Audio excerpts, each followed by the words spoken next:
already done his interview here, and Charles Brooks, who has come from Tulsa, Oklahoma. Mr. Hire will be conducting the interview, so please go ahead and begin when you're ready. I think we start with your full name. It's Charles E. Brooks.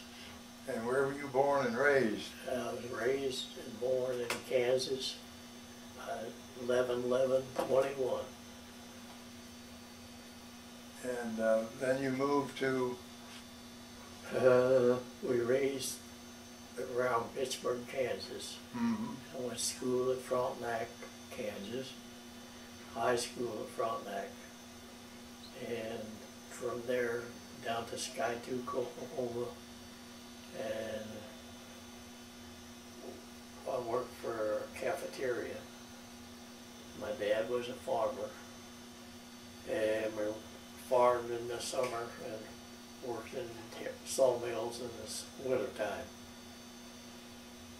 And from there, I eventually went to Tulsa, stayed there a few times, and then I got married. Then I worked for the railroad. And they drafted me into the service from the railroad. In 1942? 1941. 42? 42. 42 November? November of 42. And where did you go from Tulsa? Went to Fort Sill. From Fort Sill, I stayed there and got new clothes and everything. Then I went to Camp POWs. It was a new camp. And I stayed there approximately maybe a year. Was that with the 84th Infantry Division? Yeah, I'm pretty sure it was, because we had to sew them patches on. And then they hit our outfit for cadres overseas. And I happened to get trained some more. And that's when I trained Howie. We went to Camp Clever, Louisiana. And we shipped out for overseas in 43. But back at Camp POWs, they were, what they did was take men out of that division, yeah, and send them overseas as replacements. Yeah, I have to stay, be lucky enough to get to train some more. So the cadre, the sergeants, all moved up to Camp Claiborne as a skeleton group to train newcomers such as us. Yeah. And then you went, after we trained, it was extensive training, including, as I remember it, a month of glider training. Yeah, how to load planes in Jeeps and the C-47s. Did you ever fly in a glider? I flew a glider once. It was an experience. I thought I'd end up back in the back end of it, but it just moved off easy. And you got back on the ground? Got on the ground, and that was it. Yeah. But they kind of tore them up when they tried to land in them down in the swamps. From there, we went over to England. I don't remember that town. Was it the Newbury glider base? Newbury, yeah, but I'm done went to England. That was in England. Yeah. Yeah, that was. And that was an experience, as I remember. We got in there late at night, and the next morning we woke up to planes taking off with gliders. Yeah. And we thought, this is the end. Yeah, I did. And when I got in that gas pipe and canvas, I thought it was the end. but it got me up and down. Good. And then I think we moved over then to Andover for further. Further, yeah. We got a lot of shots for. Oh yeah, all kinds of needles. Then we went to Southampton, wasn't it? Out to Southampton. And got on landing LCIs. Yeah, just like you landed on Omaha Beach. Just like it. And from there into France at Beirut. Did you remember any experiences there at all, Rusty?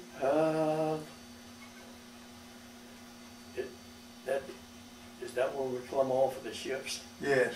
Went up on the beach through the minefields. Yeah.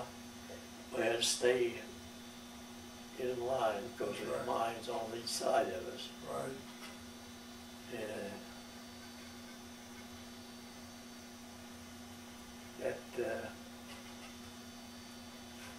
it was that one where we jumped off. No, I think we then went, they put us on the Red Ball Express. Yeah, and moved us. 6-wheeler trucks. Yeah. And trucked us all the way across France into Belgium. Yeah. And then into the Netherlands. Up in Holland. Right. And then that's where I guess where we jumped off into battle. That's right. Yeah.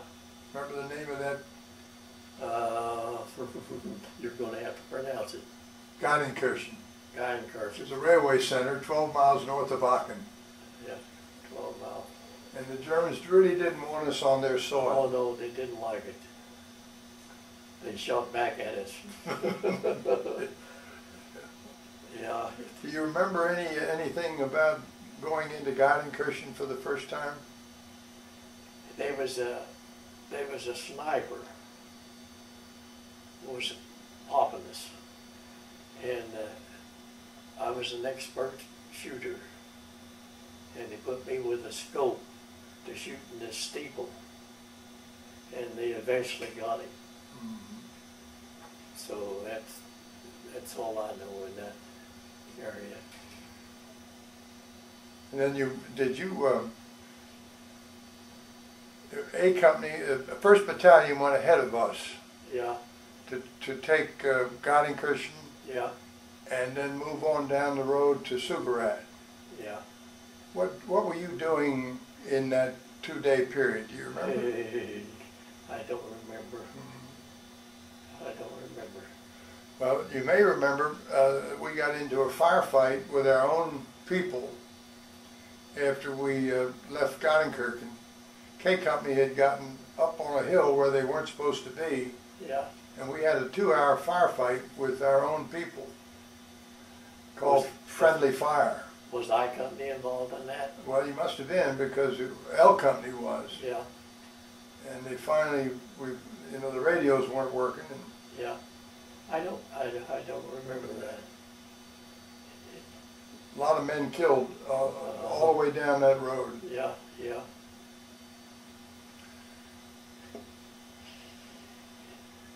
When you went into Subarat, do you remember going down along those railroad tracks? And yeah, there's pillboxes. Yes. Yeah, they definitely shot at us. I laid one when we got to fighting, shooting back and forth, and the boys in the pillboxes, they pinned me down. I was in a fur, and he could almost turn me out of that fur. He hit my backpack, and I had a can of BA oil on there, and it punctured it. And during that time, them buttons was holding me off the ground 6 inches. And I could feel that oil on me, and I thought that old boy shot me, and I don't feel it. But it turned out to be oil. And they finally got the flamethrowers up there and got the pillboxes shut down. And then we went on. About fur, this is Oklahoma for furrow. Yeah. And these were, what were they, bean fields? Or no, turnip field. Turnip fields. Turnip field. And that field of fire from them pillboxes looked like you had mowed it with a lawnmower. That's how much field of fire they had covered. There was several of my bullets never made it off that beet field. It was just wide open. Yeah, it was a field. Yeah. Where we plant field for crops. Did you do any mop-up activities in? We was going through the next town. Yeah. And I never will forget the first little concussion drain. I pitched it in the building, and that little eggshell went off and knocked me 15 feet out there away from it. So I never laid against the building anymore. That was an incendiary. We're incendiary. HL. Yeah. And Did you flush out any Germans? oh yes, we could see them were running ahead of us. Mm-hmm. And we had to mop the town out. Or that was what we were supposed to do. Mm-hmm. And that's what I done. And then Captain Mitchell was ordered to take Muhlendorf. Yeah. And so it was K Company on the left and I Company. Yeah. K Company was across the Worm River, and I Company was along the road with all those pillboxes on the hill. Do you remember that? Yeah. That was just before I got called, I think it was. Always in that town. We got out too far, and they cut us off behind. And the tanks couldn't get across the field or the road because there were mines. Yeah.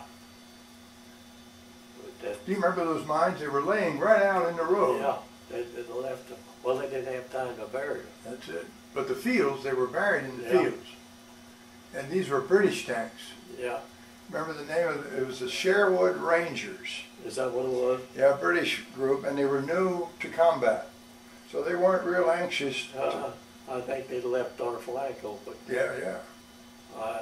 They come in behind us, and we bottled up for 2 days Yes. and tried to spearhead our way back to our own lines. Hey, that's when it got bad. They cut us to pieces. I carried 2 men and put them in the pillbox that was wounded, and just a little bit they told they was going to throw grenades in there. The Germans said that. Yeah, and he could talk just as good as I could. He said either the ones that wasn't moving or could walk, come on out, or we're going to white phosphorus the whole bunch. So I come out. White phosphorus is Grenade. very not. Yeah. It just burns you. Yeah. I got a little on one wrist. I don't remember which one. So how many came out? 3 of us. That was all. How many were wounded in that film? I don't know. I'd say 8 or 10, plus the 2 I carried in. All from I Company, or was that part of F Company? They was hurt hard and helped me Yeah. when I was trying to get to that pillbox, because they was throwing everything from one side to the other. What was it you told me that when you were running across the field, one of your sergeants was hit, and it was a sniper? Yeah, from another pillbox. Yeah. What did he tell you? He said, "Watch him, Brooks. He's shooting at you." And I swung around and popped in that little slot about 4 or 5 rounds, and he didn't answer me. So he must have gotten the message. So he either got him or he moved to a different place. And that was a Volkssturm unit, as I remember it, defending those early villages, but then they moved the 9th Panzer Division. 9th Panzer is what got me. The tank unit. Yeah. Very experienced. They were an Austrian group originally. They went to, they fought in Russia. Yeah. So the cadre moved all the way through. Yeah. And then they were moved over to Holland, or to the Netherlands, and fought against our airborne boys in Market Garden. So they were experienced. Yeah. They were good to me. Mm-hmm. They was. They treated me with respect. Well, that was the advantage of Yeah. dealing with veterans. Yeah. Tell me about that. Well, they called this dinner time. And they shared their bread with me. Their fighting men was 8 men on a loaf of bread. And you know what we had, 22 men on a loaf of bread. Right. The Germans didn't have it. They was out. So they took you. Where did you have this bread with the? Was it back in Muhlendorf or in a cellar? Well, the fighting quit for some reason. I mean, the artillery, Mm-hmm. and you could move around. What time of day was this, or night? Night, right at night. Mm-hmm. And it was November the 21st, wasn't it, or 20th? In that area. Yeah. So it was dark. It It was was 4 o'clock. Yeah. And they were eating, and they offered me bread. And you know what that bread looked like. Yeah, tasted like it. Yeah, but it finally got the taste of my cake. Yeah, that's right. So they took you and your 2 buddies, Yeah, and into a. Oh, then the shelling started yeah. And, from both sides. Yeah, and they put us in a pillbox and left a guard there. And during the night, I slipped past that guard, and the artillery started again, and I got underneath the railroad in the culvert, and I stayed there all night because I did one with the other. And then the next morning, the artillery stopped, and I was met with a German police dog and 2 or 3 soldiers. And from then on, I was a prisoner. Well, now what happened then? When they, it was early morning? Yeah. What did they do? Well, they started that shouting and yelling, and that police dog right there. And I surmised they wanted me out. Anyway, I come out. But that was it. And then what happened? Well, they just started marching us back. And the farther we got back in towns and going walking through them towns, the people that was in the war, they threw sticks at us, rocks, whatever. Were you in? Did you get us that whole next day was moving? Moving, yeah. Did you ever get on trucks? We could hit boxcars. Oh yeah. We got bombed in Berlin and knocked holes in that boxcar. When it was big enough for me to get out, I got out. And of course, they was bombing our guys was. And I went right into one of them shell holes with 2 German guards and me. I went right in there between them. But then they got, after that raid was slacked off, they put us in underground. Germany was all underground there in Berlin. So they put you on another train or subway? I don't remember how we left Berlin. I don't remember whether there's trucks, but they moved us. Did you travel by? How long were you on that train? Was it? There was a lot of strafing going on. Yeah, they were. Our boys were strafing. Yeah. The train. Yeah. Seemed like the biggest part of the night. Well, they got us back far enough. We was in Berlin by that day. Do you remember anything about the guards that were? Oh, they in there. Well, they had some SS boys there in there with their shiny boots and the big SS on there. Mm-hmm. But I don't know whether but they was the guards was young men and young boys and old men. Mm-hmm. So were you in the Hauptbahnhof in Berlin very long? No, I'd say 4 or 5 hours. But I don't remember how we left out of. We walked or what? Seemed like we walked, but I don't know for sure. And the next destination was Furstenberg, if you told me, Yeah, on the Oder River at the Polish border. yeah. What do you remember about that camp? Making me a bed. Yeah. They had boards, you got straw. That's what we slept on. And that's where you and I met. Yeah, yeah. Yeah. We had, it was triple bunks, Triple, yeah. and we had to, Put them boards in there. so we didn't fall through. Yeah, And we slept in the same bunk in order to keep warm. yeah. It was cold, wasn't it, Rusty? It's just cold. Were you surprised as I was at how organized that the Americans, it was an all-American, all NCOs. Yeah, all. I don't think, oh yes, there were some Brits there and Canadians, weren't Yeah, there? but All NCOs. they was afraid for us to work. Yeah. They just had us in that camp by ourselves. 5,000 men, as I remember. Well, I don't know, it was much. Were you surprised at how organized those fellows were? They were. They were organized in companies and Yeah. platoons. Right down, well, one guy had it in charge of that barracks. That's right. They- You remember here, how they did the news? No, Remember, somebody had built a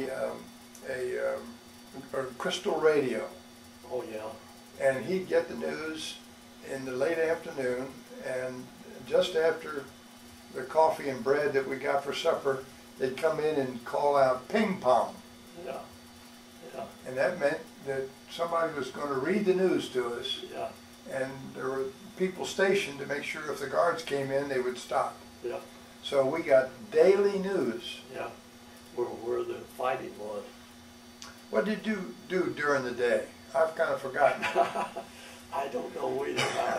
Well, we built them little blowers. Tell me about that. You cut your belt in half and two. And we got Red Cross parcels, I believe. Right. And I don't remember how we cut the tin, but we made little forges. And it made a little, you get trade something like a cigarette for a chunk of coal. And then whatever we got a soup or something, dehydrated Brews Bakers. Turn that little forge and make a forge like a blacksmith.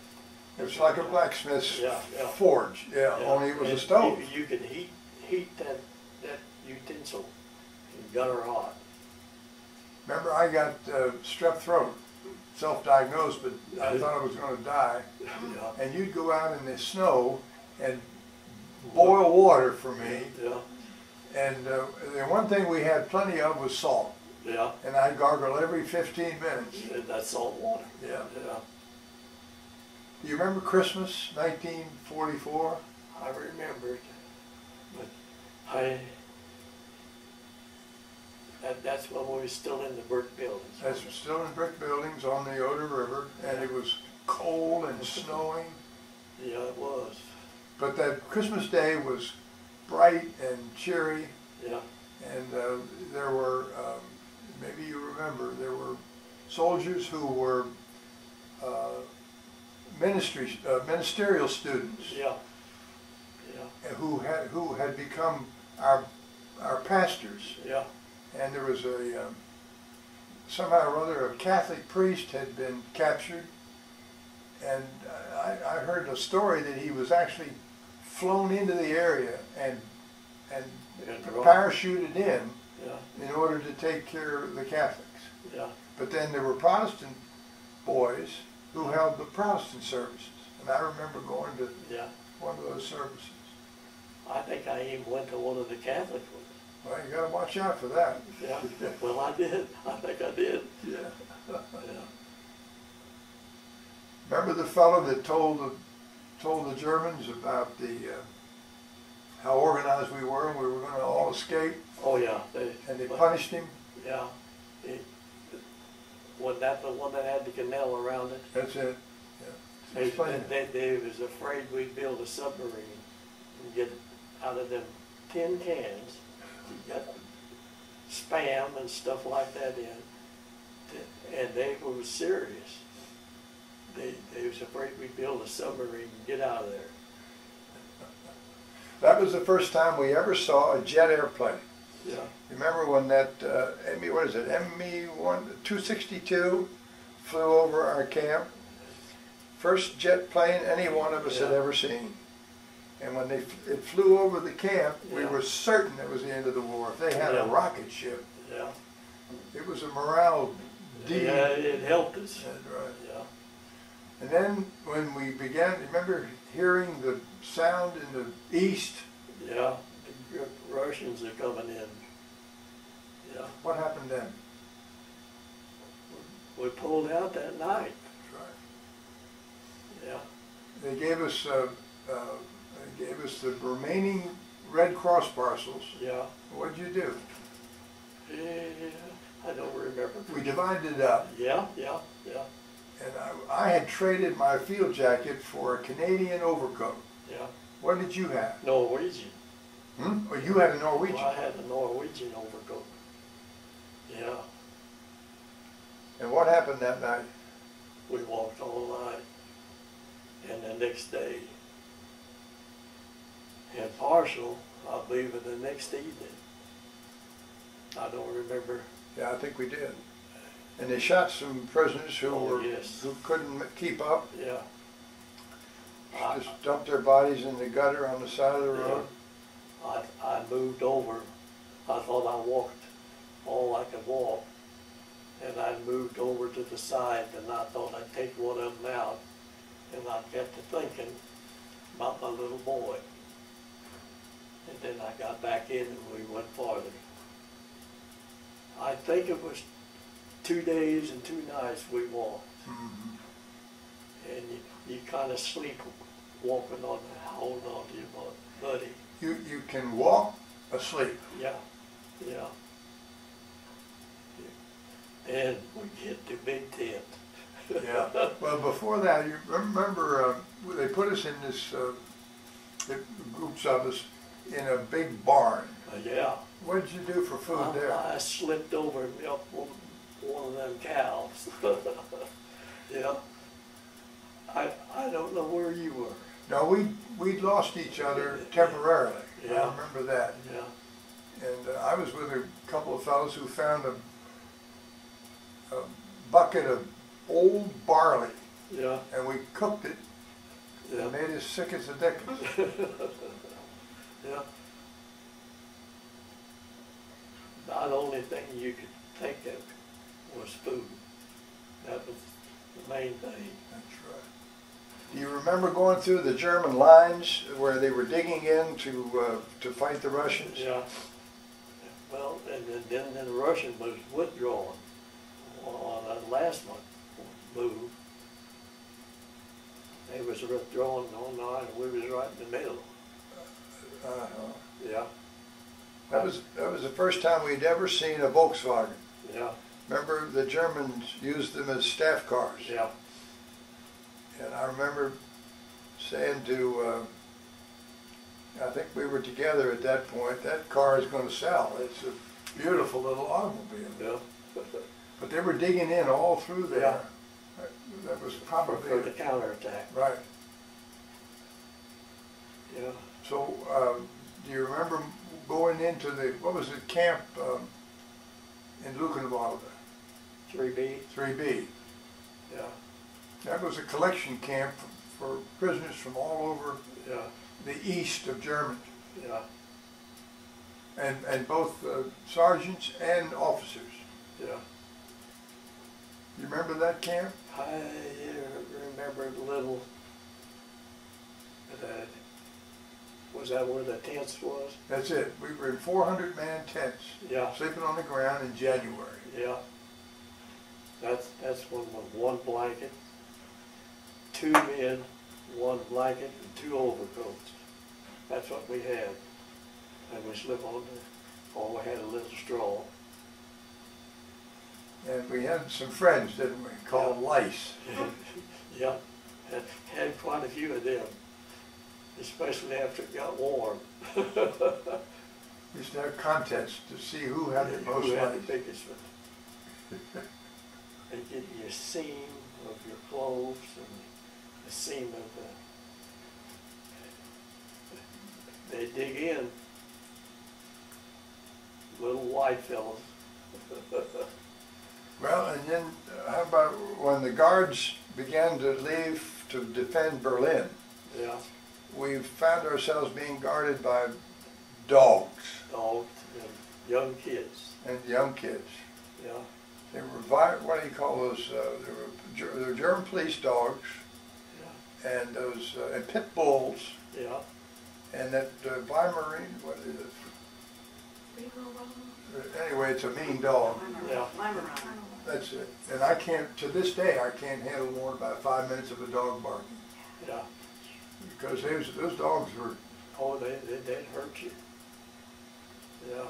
that was, do you remember Max Schmeling coming to the camp? The German boxer? Yeah, I learned at tents. Do you remember anything about it?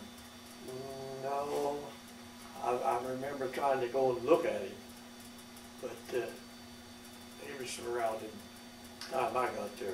They built a platform. It was in Yeah. early April. Yeah, He'd been injured in Crete. He was a parachutist. yeah, And they took him out of active duty, and he was being sent to the prison camps. And I'm not real sure of what the I don't know what. morale, what he was trying to do. But we were, you know, somewhat respectful. Yeah, And he later went on to become a Coca-Cola bottler yeah. in Germany. Is that right? Yeah, He married, you remember, Adolf Hitler's favorite actress. yeah, And she was a Nazi, and he refused to join the Nazi party. yeah. And I don't remember what he said that day. Oh, I don't know. I don't need it. And I remember being confused about what I think they were trying to say, look, we want to be friends, and here's Yeah. somebody you knew. Yeah. I don't. Well, of course, I couldn't understand that German too much either. Yeah. Do you remember any of our buddies in the prison camp? Yeah, I had. We had Frank Stickovitz. We had 4 or 5 of us. Right. Tony? Tony. Tony Berryback Tony from Berry. Arkansas. Yeah, He was also with the 84th. yeah. We made a clique. A clique is like two, and after the Russian liberated us, we'd go to town. I'd tell Howie, look for souvenirs. I'd tell Frank, get potatoes. There was about 6 of us, or 8, I don't remember for sure. We'd bring it back and cool it, pile it up in little piles until have one of them turn his back. Who gets this one? Number 1, maybe Howie. Maybe number 2, maybe me. We'd have the fella turn his back and say, who gets this? Who gets that? That's the way we divided it up. Everything was equal, as near as possible. We find we couldn't remember the German word for eggs, egg, Yeah, and it's I, E-I. yeah, You know, and I remember going and knocking on the door, and the scared German oh yeah. lady came to the door, and I said, alles richtig, everything's okay. Ich brauche Ei. And I didn't know how to say egg. Ich brauche, and I go, Yeah, we get 2 eggs. yeah. Well, what happened to Tony? I don't know. Did he come out with you? I went to Camp Lucky Strike Where was Camp Lucky Strike? in France. I think we flew out of there. How long did it take you to get out of prison camp after you were liberated by the Russians? Oh, I'd say a week or so. Maybe longer, maybe not that long. But they told us to stay in there, and the Americans would come and pick us up. Do you remember being told that that we were going to go out through Odessa on the Black Sea? Well, I heard rumors of it. But And some of our buddies took off east, yeah, and I wonder to this day if they ever got home. I don't know. You know, I heard the Russians had a bunch of them. there was a story recently in the newspapers that talked about an American paratrooper who was liberated by the Russians, joined the Russian, the nearest unit, Yeah, was wounded on a tank, and taken all the way back to Moscow, where he was yeah, hospitalized. I didn't know that. And he went to the American embassy and said, Yeah. I want out of here. Well, did you have any other memories of those days in the prison camp? Not offhand, Howie. I don't remember. How about when we tried to get some fish out of that lake Oh, the day yes. after we were liberated? Yeah, there was a big lake right by the tents, and there were Russian women in these tanks and some men, and some of them, the GIs tried to make it a fishing hook to catch them fish. Well, I don't know what they had, twine or whatever they had, and this Russian, big old boy, he got up there and shouted something, motioned his back. He began to pitch grenades in there, blew them, and the GIs began to strip off, and it was pretty cool weather to get in there to get them fish. The Russian ladies, the Yeah, Russian, yeah, female Russian soldiers, rather large ladies. yeah. I thought that was the funniest thing they'd Yeah. ever seen. These American, skinny American men, Yeah. naked, Trying swimming to- out in that lake trying to get those fish. Fish. Well, I didn't do that. A little bit too Irish for me. What was your top of mind memory of those prison camp days? What comes to your mind immediately? I don't want to go back. Mhm. No, It was bad, wasn't it, Yeah. being behind barbed wire? it hurts you. It makes you feel like you didn't do your part Yes, by being able to get caught. right. But I don't know how to explain it. But you feel bad because your other buddies fought and went ahead, and you got caught and couldn't go, or else die, and you don't want to die. But There was a difference, wasn't there, between those of us who were caught on the ground yeah, and the pilots all who the were pilots were shot at. shot at and shot down. Yeah. They had really no choice. No. I got a buddy at home. He was shot down.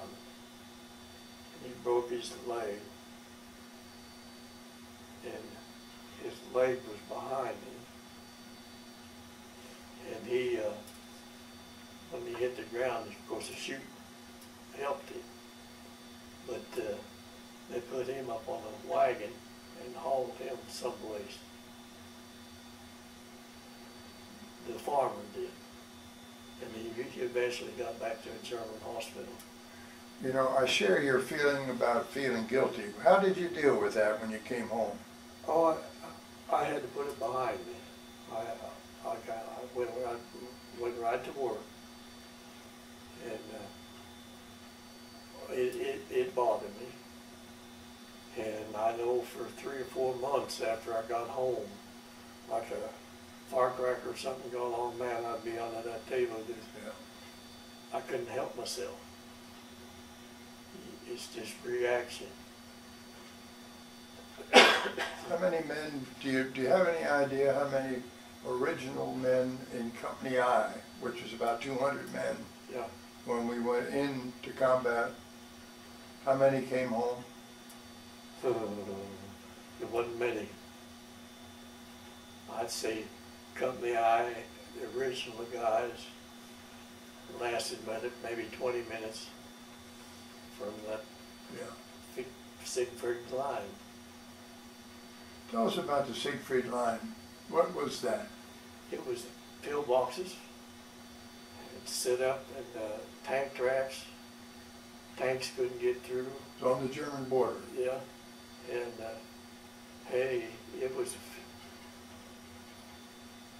only had a field of fire from each pillbox, and from the other pillbox, they had the field of fire covered. Hey, it was tough to get through there. You couldn't get through there until you got them machine guns shut down. We could shoot at it, but they were back there and they were pretty well covered. They had been building those for years. I saw one after the war that was literally the first floor of a house. Yeah. It was a concrete pillbox, and Well, a house had been built around they it. lived in them. They had bunk beds in them living quarters. Did you make friends of any postons, guards? No, Any? no, Did you know any one of them? no. Well, I couldn't talk the lingo, and I knew what Ralph's and Hurry things up. like that. Yeah. That's it. Well, it was a. Do you remember getting out of 3B at Buchenwald? What happened that day? That's out of the tents. Yeah, the trucks. Yeah. Oh, the German gals and the tanks. Yeah. They drove right down that barbed wire, flattened them tent. Our boys. No, the Russian. Oh, the Russian, right. The ones that was driving the tanks. Yeah. And then they told us to stay in there. They didn't want us, but we didn't stay. We would go to town, like you usually do. Did you remember that the Russians got paid for each liberated American soldier? No, I didn't know that. And we had to get in line and give our name, rank, and serial number while there was battles going on. Oh, no, I didn't know that. Yeah, I don't it's just a remember. memory I had. Yeah, I don't remember it hard. Well, here's another memory. Do you remember the day Mr. Hitler told the camp commanders to shoot all American prisoners? Yeah. And they lined us up outside? I dug in. I was got my coffee can and I was ready to dig. Yeah. Yeah, in fact, I was digging. Yeah. And thank goodness the German commandant of our camp disobeyed the order. Yeah. But that was a few hours of sheer terror. Oh yeah, I remember. They got us all out along the tents somewhere, That's it. lined up. This boy got his coffee can and got to work. One of the skills you learned was how to dig foxholes, wasn't it? Oh, you can dig pretty good. That's right. Well, now, Rusty, you were a platoon sergeant, so you had the responsibility of about 40 men. Yeah. Of those 40 men that you went into Mullendorf with on that afternoon, Yeah. how many of those got through? There wasn't many. There's open fields. That, like I say, that beat field, there were no covers. And if I hadn't have found that little groove, I wouldn't have been here. Yeah. But no, they whacked us down bad. I'd say our outfit didn't last over 20 minutes.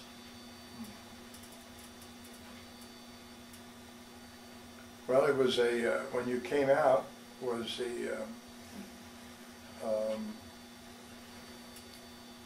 How were you treated by the Americans after you came across the Elbe River? From the Americans? Mm-hmm. Were they glad to see you? Oh yeah, yeah. Shook my hand. What did you find out about eating too much when you got out? When we got into Camp Lucky Strike, they had 55-gallon, well they used to use it for water. But they had eggnog and then that 6 or 8 clicks. Get them canteen cups and go and fill them up and drop them off down through the line. And the last one, they'd come back and we were spread out just enough to make that one of our guys got up there, he had all 6 or 8 cups and he filled them eggnog. We done that 2 or 3 times a day. And you weren't? I think they were stretching our stomachs. Eggnog was being used for nutrition to help you get back. Yeah. But then you got into a can of marmalade, didn't you? Oh yeah. We borrowed it. Well, we swiped a can of marmalade. And I don't like marmalade today. But we eat marmalade. No, I don't like marmalade today. So you came home on a Liberty ship Yeah, and started the process of coming back to the real world. yeah. Can you give us just a little bit? Oh, I got on, well, they had a bunch of officers. Of course, I was non-com. And they wanted non-com to keep these officers in line. And I was on kitchen duty, and I was the guy that was inherited to keep them old boys in line, which I did. And got in good touch with the cooks. Hey, they fed me steak every night. I got home, I weighed about 190 pounds. A little more than you thought you would. Yeah. How long did it take you to? What happened when when you got home? I mean, what was the process of getting out? They sent me to Little Rock, Arkansas, and a hot bath and different things. Hot Springs. Hot springs, yeah. We had that. And then after that, they sent me to Cheyenne, Wyoming on cadre to keep a bunch of those young kids, just get them up, keep the barracks clean. Well, they were getting you were getting some boys ready for Japan. Yeah, yeah. Because this was June, July, wasn't it? Yeah. So you finally worked your way around to No. getting home, Yeah. and you didn't stay in the reserve, did you? No. I don't want nothing. And no boy tried to talk to me to get me, so I said, don't want it. I want out. And they let me go. A couple of final questions. Did you ever see anybody else from Company I, 84th Infantry Division? No, they had it over at Branson one year, the 84th. And Annual convention. yeah, but I didn't get to make it. I don't know, something come up, and I didn't get to make it. I'm sure you're aware that your company commander, Captain James Mitchell, was revered and respected by the many officers and men in the division. Yeah. Unfortunately, he was killed by just cut in half with a machine gun in the Battle of Bulge. Yeah. Did you ever know him Oh personally? yes, I knew Captain Mitchell. Yeah. Yeah. He had a heavy beard, and he shaved plumb down to here. He looked like a gorilla from there down. Yeah. But he was a tall, skinny man. And he was a good leader. I'll say that. You know anything about his background? Huh? Anything about his background? No, I think he was well educated, Mm-hmm. but I don't know. I looked for his tomb, his grave, at the only American cemetery in Margraten, in the Netherlands, at Margraten, and I couldn't. He's not on the list anymore. We think there were 17,000 American boys buried at Margraten, and there are only 8 now. So the rest were all brought home by the families. Yeah. And I suspect he was brought home. Yeah. Well, you had a good one. Yes, he was a. We had 4 or 5 different company commanders in several, in the period of time I was there. Yeah. They'd be promoted or killed. I think Captain Mitchell, I got the whole thing. All the way through until he was all killed. the way, yeah. Well, do you have any final wise comments that that you might want to leave for your family? What was this? What did this all do for you? The good things. Well, it means teamwork. You gotta work together to accomplish anything. That's one thing. And respect to family. That family means more than anything to me. Yeah, you had 40 boys. Yeah, Because you were a little older than the rest of us. yeah, yeah. I'll be 83 in November. Yeah, I took some of them under my wing, and he was one of them. Yeah, I'm about 3 years, 4 years younger. Yeah, You helped me get through prison camp. yeah. Fixed him some gargling stuff, I guess. That's right. Well, Rusty, it's been a good conversation. Yeah. I hope that your family will enjoy this. Oh, I know they will. Good. And we want some copies if possible. Yeah. Yeah.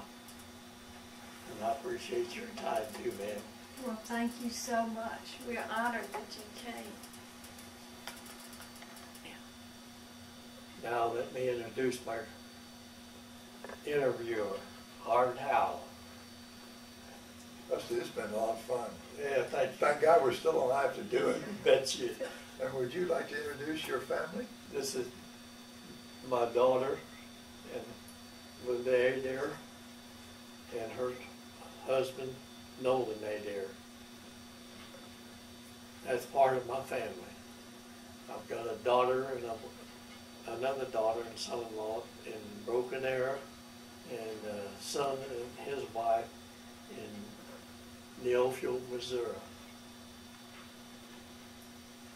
And Linda, how many grandchildren are there in the family? Well, I have 2 children and 3 grandchildren. My sister has 3 girls and 4, 5, 6 grandchildren. Then my brother's got 2 kids and 2 grandchildren, so it's a total of 9 or 11. Let's see, 11. 4, 11 11. Makes a pretty good case for you It coming home, does. doesn't it? Yeah, And he loves it when they all go home. it's quiet. Well, we've certainly enjoyed having you here in Atlanta. Well, Well, we greatly appreciate your coming. This was absolutely wonderful. So thank you all very, very much. and thank you for having us. Thank you. You know.